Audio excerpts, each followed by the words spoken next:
A month on the sidewalks of New York. Tibetans on a hunger strike.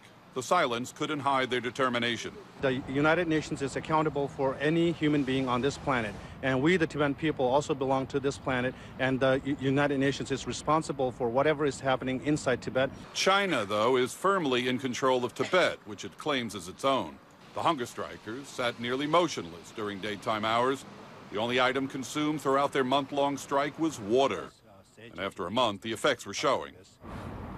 If the United Nations has the guts to ignore the Tibetan people, and if they want the Tibetan people to die in front of their building, we have no regrets to die in front of their building. Usually protesters gather in this spot to yell and scream about their own national cause. The diplomats across the street at the United Nations can't hear a thing.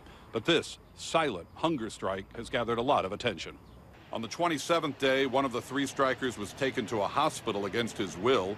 A New York doctor active in the Tibetan cause made frequent visits to conduct street checkups. The balance I try to strike as a doctor is to monitoring them, is to intervene and help them as best I can, and at the same time respect their autonomy to make decisions.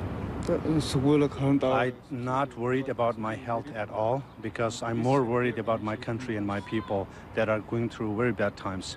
The United Nations did send a human rights official across the street earlier in the protest. With the strike hitting 1 month, it suddenly ended late Thursday. In a letter delivered to the strikers, the UN Human Rights Commissioner promised to look into their concerns. I think everyone has the right to peaceful protest,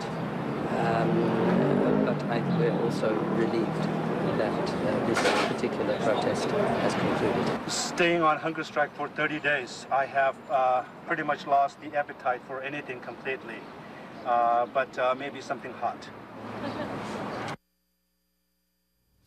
30 people have set themselves on fire around the world in the last year. These demonstrators timed this protest to go along with that. A call to the Chinese government mission here at the UN was not returned for comment. John.